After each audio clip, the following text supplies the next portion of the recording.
Welcome to another episode of Done is Better Than Perfect. I'm your host, John Grubbs. Welcome back to the show. Now, this show is for all recovering perfectionists who live with the guilt and shame of, feeling like they have to be perfect. Well, this show is to help us all improve and to help us be better at this thing we call life.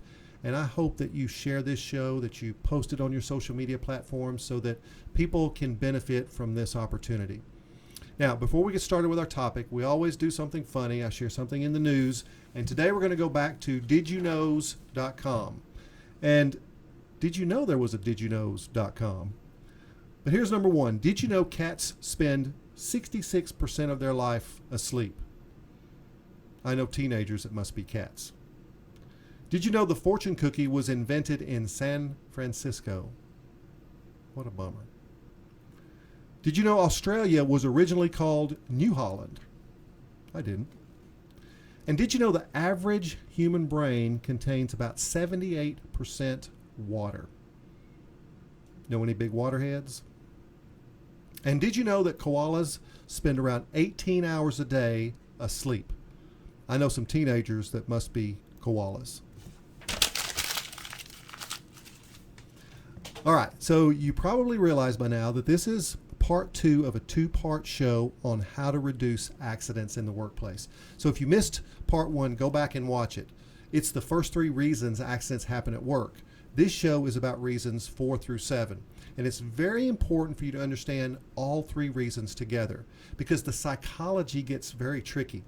And we're going to revisit a little bit, but I want you to realize that people don't desire to get injured. Yet, accidents continue to occur. Why? We're going to answer that. Risky behavior is far more complicated than most leaders realize. And some people don't they don't get the fact that sometimes the supervisor can be the actual cause of accidents. And often they don't realize that they are the root cause of someone having an accident. So remember, there are 7 observations. This is number 4 of 7. 1 through 3 are on the previous video. So the psychology goes much deeper, and we realize that we change our behavior if we think someone is watching us. This is called the Hawthorne Effect. Dr. Hawthorne did a study in the 1920s, and he was credited with the idea that people change their behavior when they think someone is watching. So if you simply observe for safety, it will improve. This can be in the formal setting of a behavior-based safety process, but it can also be in just the observations that a supervisor makes when he or she walks through a department.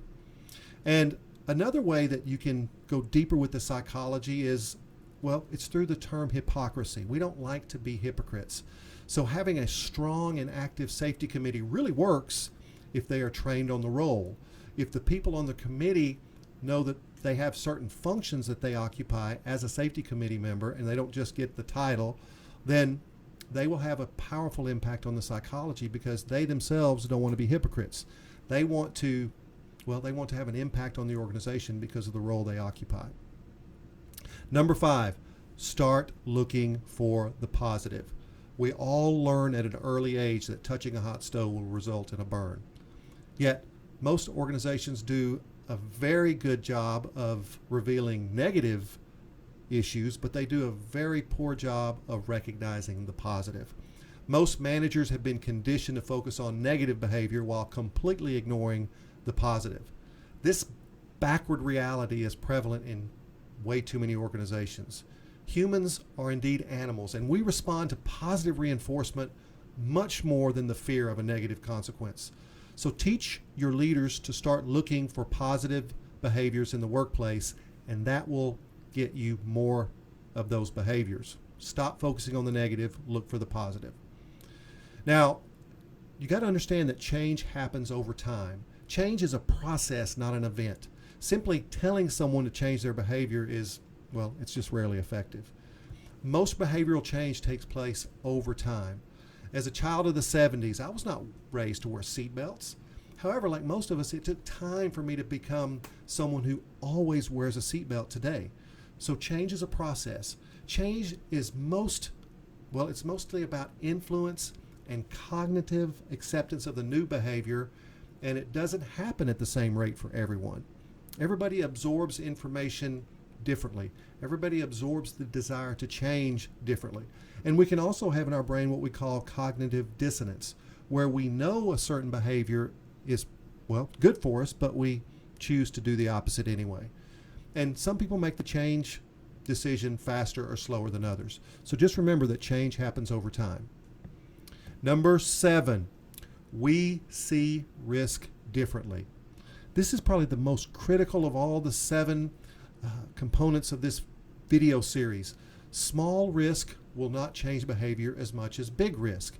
In other words, our perception of risk is individual. We don't all see it the same way. Our perception of reality is different, and what we perceive to be true is true to us.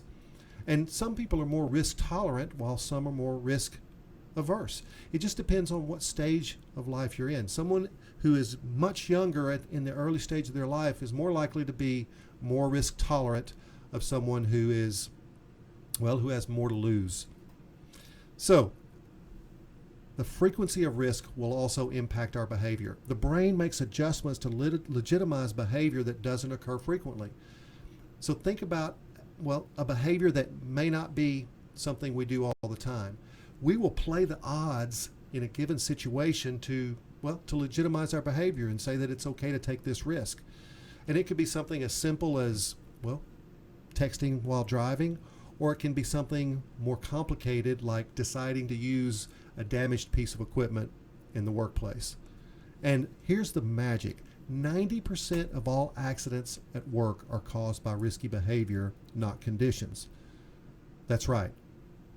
Any safety professional will tell you that 90%, when you look at the injuries and look at the causation, 90% are caused by behaviors, things people do or decide not to do that cause the accident. So by now you probably realize human behavior is far more complicated than any policy or rule can address. And I've just skimmed the surface in order to give you a condensed idea of how complicated this can get. Accidents will occur in the best organizations because of, the complications of being a human. However, this is the big nugget I want you to get from this series. Teaching managers and supervisors to understand why we choose one behavior or another will have a dramatic impact on reducing accidents in the workplace. If you want to know where do I start, teach those supervisors, teach those frontline managers to understand these 7 realities, and you will go rapidly towards reducing accidents in the workplace. Now, the key to any successful attempt to improve safety on the job is the frontline supervisor. Most have never been taught why or what we do, and therefore they make imperfect decisions based on imperfect information. They are constantly fighting the symptoms and never address the disease. As a result, they're perplexed when accidents continue to occur. So I want you to think in terms of this basic synopsis. Safety is truly a leadership issue, and it must reach the DNA level of an organization in order to achieve success. It's up to you. People are searching for answers. They're asking important life questions. This show is to help everyone get better, get smarter, lead better, love better, and most importantly, live better. It's not about perfection. We are all a work in process. We're all on a journey. This show is to guide. We laugh and we learn here. How cool is that? And always remember that done is better than perfect. I'll see you next time.